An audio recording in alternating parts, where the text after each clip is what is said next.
Coming up on Citrus TV News Live at 7, Remembrance Week comes to a close. Plus one Remembrance Scholar's story. And 2 more violent crimes on campus. The details behind the partnership between DPS and SBD. Citrus TV News starts now.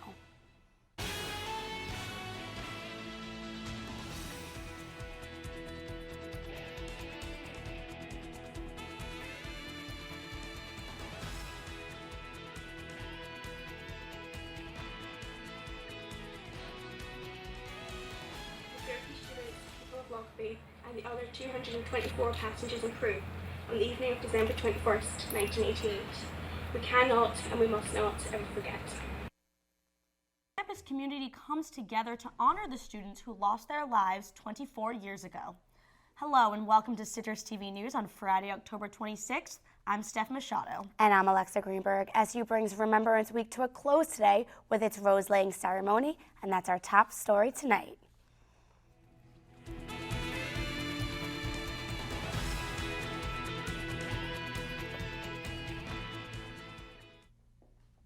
The bells chimed 35 times this afternoon as students, friends, and family gathered to pay tribute to the terrorist attacks from 24 years ago. One by one, the Remembrance Scholars laid their roses on the wall of remembrance, saying a few words about their students or they were representing. Family members and friends of the victims also attended, and earlier the Library Archives opened its doors to display articles from the records and the bombings. Being called out. That those of us have been on campus for a long time. We know all those names now. These students have been gone for almost 24 years. We know all of them. It was a really beautiful ceremony. I thought it was especially moving to see a lot of my close friends representing people whose lives were lost on our campus, and I really thought it hit home watching it. This year's Remembrance Week was Look Back, Act Forward. 35 SU students are honored as Remembrance Scholars each year. Citrus TV's Jonathan Olins got the chance to talk to one of them today. JC Fatel is one of this year's 35 Remembrance Scholars. He chose to represent Stephen Boland due to some of the similarities that they share. Part of his decision, from what I can recall, when I was first starting to look at these things, part of his decision to study abroad in London was influenced by the fact that he was a big Beatles fan. And so that would be something that I would base my abroad decision based on a musical group in part.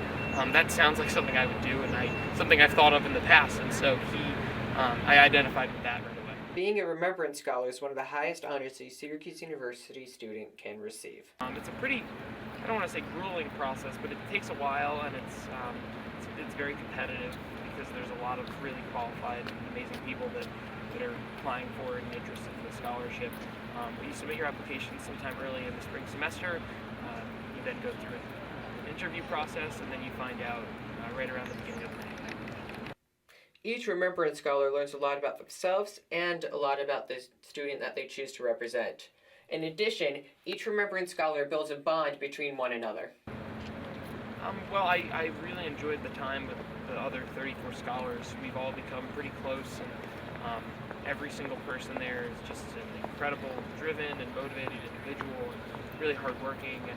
And I will miss them just, as being friends, but I'll also miss working with them. The Syracuse University community, along with the families of the victims, and the Syracuse community all joined together for a common cause. And to never forget and to always remember all those who were lost on December 21st, 1988. Reporting for Citrus TV News, I'm Jonathan Olins.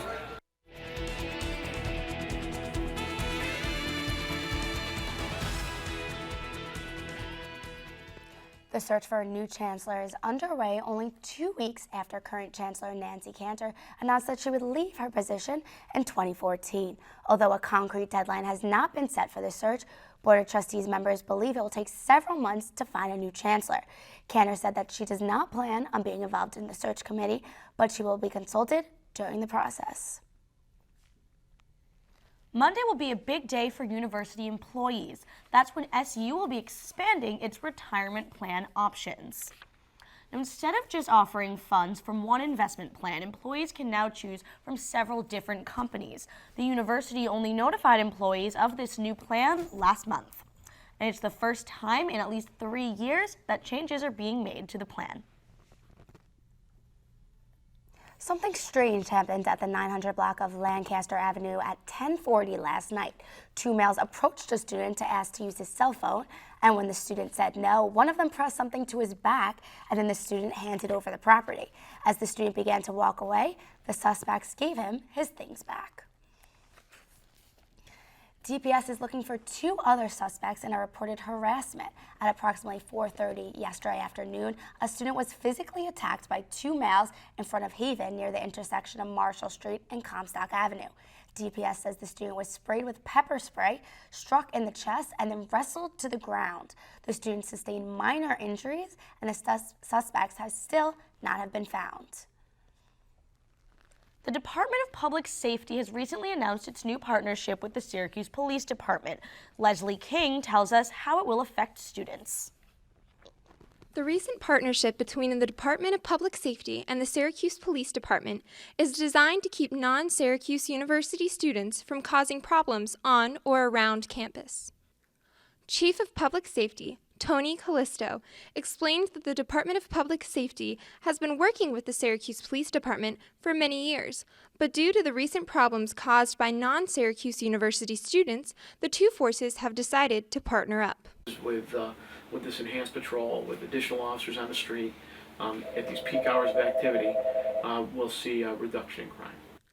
Though the Department of Public Safety has recently partnered with the Syracuse Police Department, Chief Callisto says that there has not been an increase in crime. More non-students that are trying to find their way into student parties, more non-students that are wandering around the neighborhoods and the streets near campus, and some of those folks have criminal intent. Due to the intentions of the partnership, the Department of Public Safety and the Syracuse Police Department will not be partnered year-round. The peak challenge tends to be from the time school opens until just before Thanksgiving break, and then after spring break. The only difference students should notice would be an increase in DPS officers and SPD officers during nights and weekends. Hopefully, the Department of Public Safety and the Syracuse Police Department can work together to make Syracuse University a safer place for students. I'm Leslie King, reporting for CitrusTV News. A car hit a cyclist at the intersection of Waverly and South Krause Ave today and sent him to the hospital. Syracuse police say the 52-year-old man went to Upstate Hospital by ambulance. An investigation into the accident is underway. And coming up after the break, it was Bill Clinton last week. Now another big-name politician comes to Syracuse to help Dan Maffei. The details on all that after the break. It's been warm and sunny here in central New York this past week, but with Hurricane Sandy approaching us, will it last? Find out during your full weather forecast when CitrusTV News returns.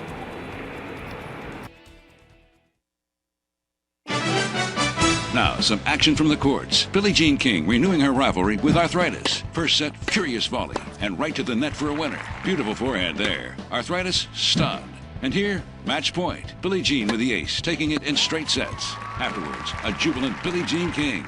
Tennis is a weapon for me with arthritis. There's nothing like it for me to hit a ball, run to the ball, anytime, any court. I'm ready. Let's go. What's your weapon against arthritis? Find out at fightarthritispain.org.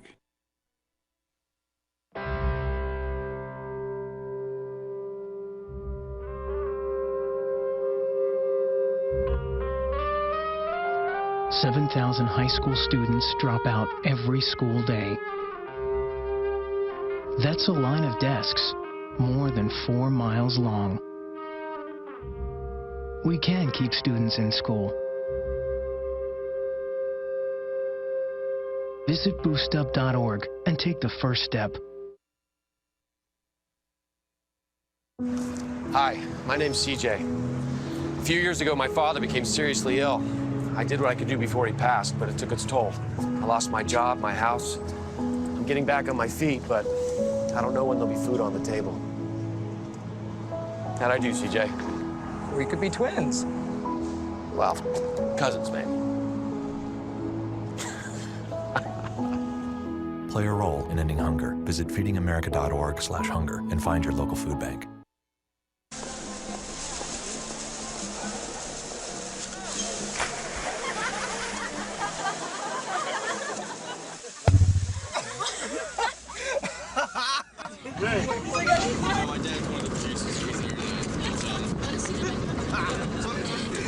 Bring this sweet.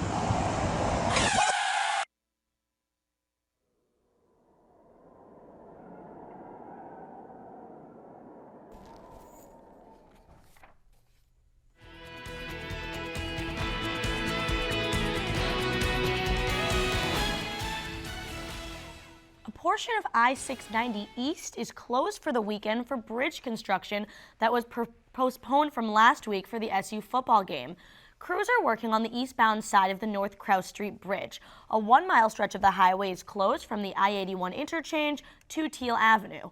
Drivers will be forced to exit at the West Street or West Genesee Street exits and then can get back on at Teal Ave.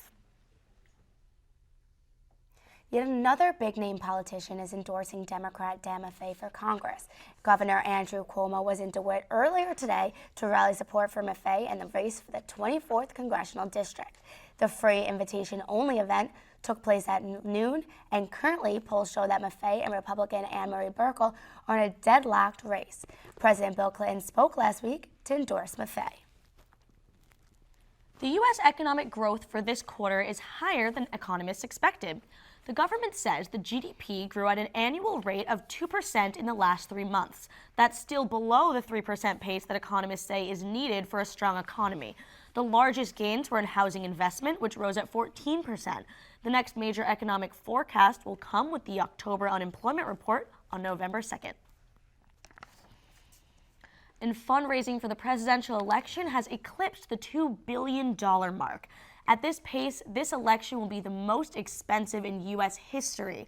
This year was the first year in which neither major candidate used the public financing system. That system would give them $100 million to spend on their campaign. Going into the final weeks of the election, Governor Romney leads the president by $45 million. Now, we're following a developing story for you now. Senate Majority Leader Harry Reid is in the hospital following a car crash this afternoon. New York Times is reporting that Reid is okay. He walked into the emergency room on his own, and KLAS in Las Vegas says the 2 vehicles in the Nevada senator's motorcade were in a 6-car accident. We'll bring you more as we learn it. 2 children were allegedly stabbed to death by their nanny last night in the family's Upper West Side apartment. 6-year-old Lucia Krim and 2-year-old Leo Krim were discovered in the bathtub by their mother and taken to the hospital where they're pronounced dead. The nanny, Jocelyn Ortega, was found near the bathtub with self-inflicted stab wounds and is now in critical but stable condition. No charges yet have been filed at this time.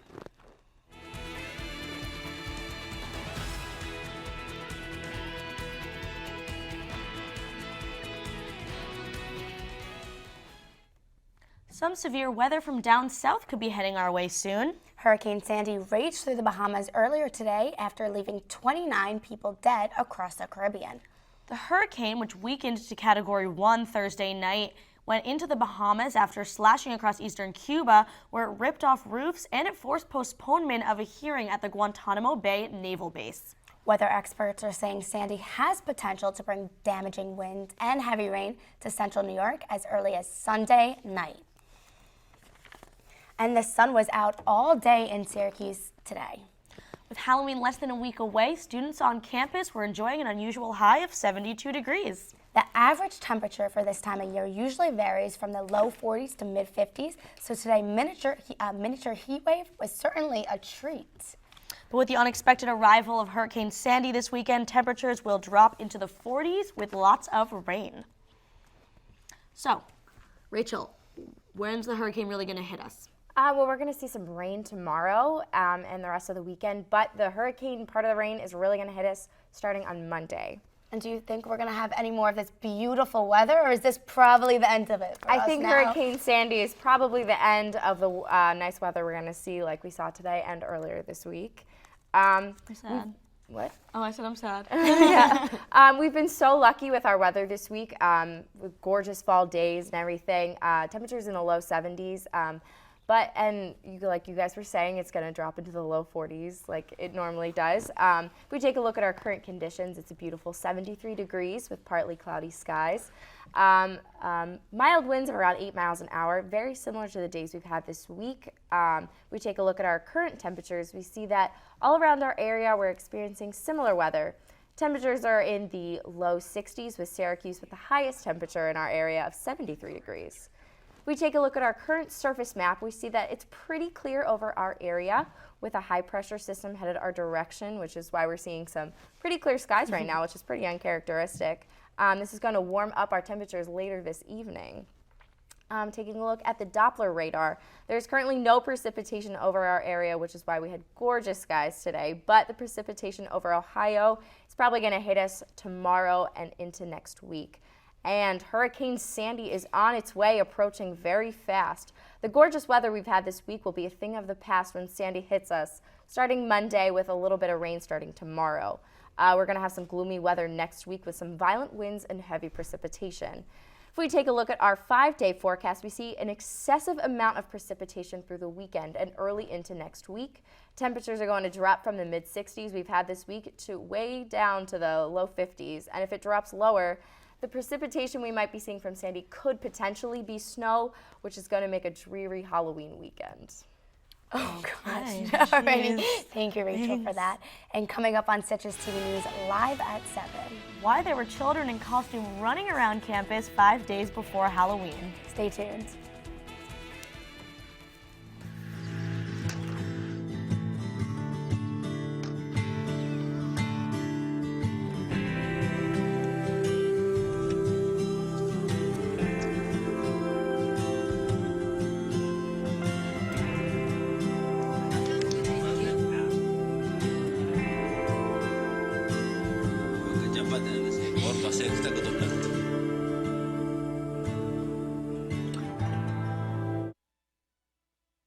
So, I got this new family, and I don't know what it is about this one, but she can't seem to put down that toy all day long.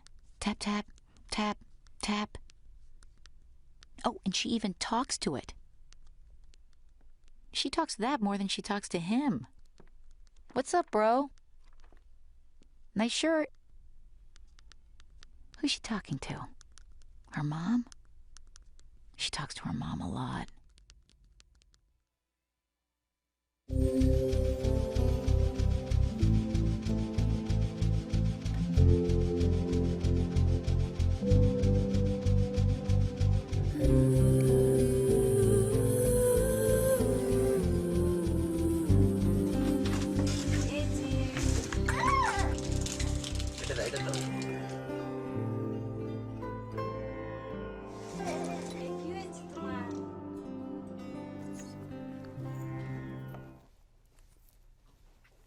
The 8th annual Greek retreat took place today.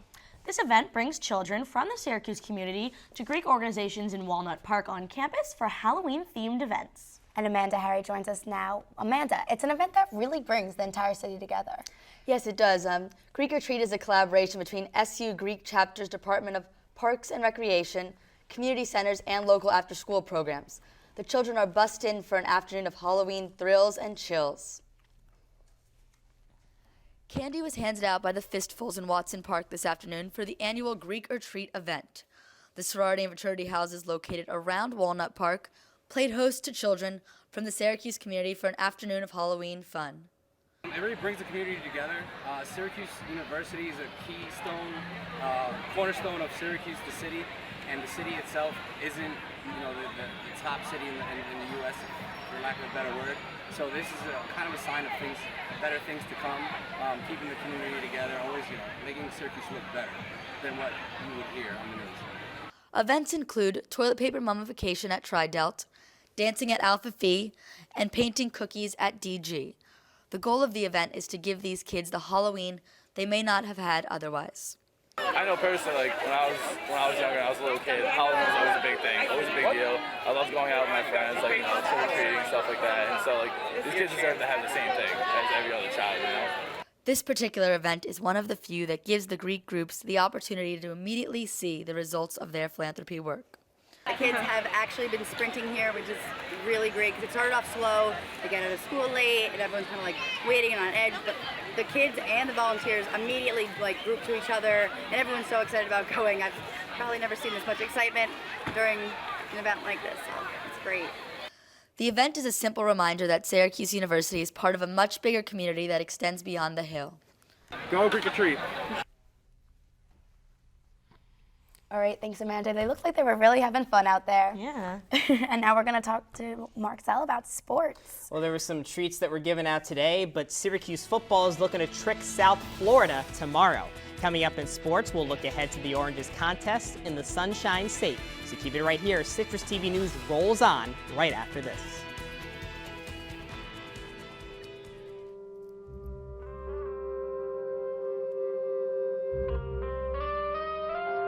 7,000 high school students drop out every school day.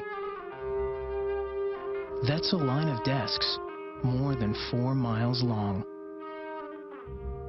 We can keep students in school. Visit boostup.org and take the first step. Now, some action from the courts. Billie Jean King renewing her rivalry with Arthritis. First set, furious volley, and right to the net for a winner. Beautiful forehand there. Arthritis, stunned. And here, match point. Billie Jean with the ace, taking it in straight sets. Afterwards, a jubilant Billie Jean King. Tennis is a weapon for me with arthritis. There's nothing like it for me to hit a ball, run to the ball, anytime, any court. I'm ready. Let's go. What's your weapon against arthritis? Find out at fightarthritispain.org. Hi, my name's CJ. A few years ago, my father became seriously ill. I did what I could do before he passed, but it took its toll. I lost my job, my house. I'm getting back on my feet, but I don't know when there'll be food on the table. How'd I do, CJ? We could be twins. Well, cousins, maybe. Play a role in ending hunger. Visit feedingamerica.org/hunger and find your local food bank.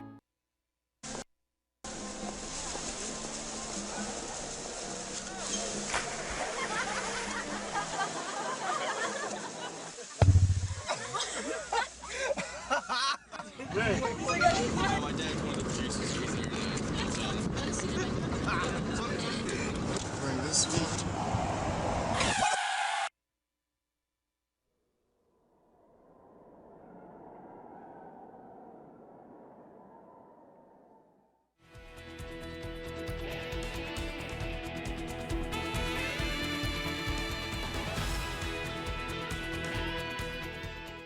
Well, it was a gorgeous day in Syracuse, and just like Rachel said earlier, temperatures in the mid-70s today. But how much nicer would the weather be in Tampa? Well, the Orange will find that out tomorrow night when it heads south to battle USF. And now it's been 2 years since the last time Syracuse traveled to Raymond James Stadium. SU won that matchup 13-9, but the scoreboard might be lighting up tomorrow. QB Ryan Nassib and the offense board their flight with the 15th best passing offense in the country. That doesn't bode well for the Bulls' defense. It's allowing nearly 400 total yards per game, but head coach Doug Marrone isn't taking South Florida lightly. They're probably, to this point in the season, outside of USC, the most talented team we'll face right now to this point in the season. Marrone looking to bring the program back to its winning ways. In 2002, the last time SU football was even ranked, but men's basketball doesn't have to worry about a drought like that, and the Orange will start the season ranked 9th in the AP poll. Conference rival Louisville flies in as the #2 team in the country, and this might sound surprising, but how about Indiana being the top team in the land coming into 2012? Men's soccer has probably been feeling like the top dogs on the hill this year themselves. With 12 wins, the Orange has its winningest season in more than 2 decades. A W tonight against St. John's, and Syracuse clinches a share of the Big East Red Division title. Ian McIntyre's squad has already clinched a berth in the Big East tournament, and that's the first time the team has even qualified for it in 7 years. Now, you can write down pretty much anything on a calendar. Homework assignments, dinner plans, and big games. And if you love field hockey, you had this one circled before the season even started. #3 Syracuse, #4 Connecticut. The next chapter in this Big East rivalry is set to be written tomorrow, and it's the last game of the season and the last chance for SU to clinch the Big East regular season championship. It would be the 8th title for Ange Bradley and the Orange, and they got the home turf on their side. How about 35 straight wins at Coyne Field, probably the biggest one last year, coming in the conference title game against the Huskies. Well, two teams are already competing for a championship on the diamond.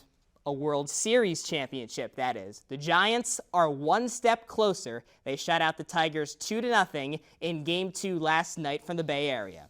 Goose eggs lined the scoreboard until the bottom of the 7th when San Fran finally broke through for the first run of the game. Shortstop Brandon Crawford hit into a run-scoring double play, and that was all the Giants needed. 23-year-old starter Madison Bumgarner brought his A-game. He only gave up 2 hits in 7 shutout innings. Game 3 is set for Saturday night from Detroit.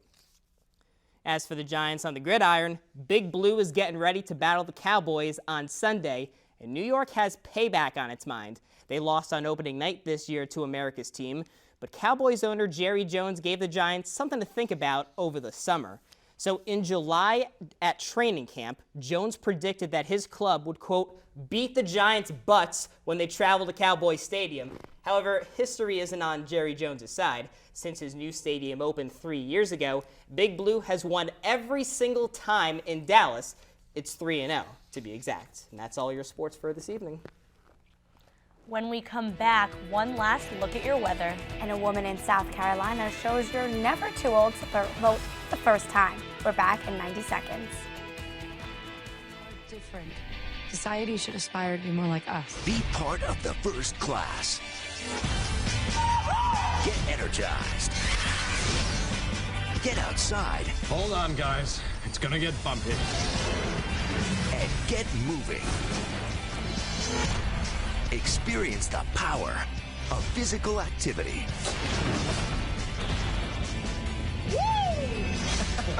Join the movement at ActionHeroAlliance.com.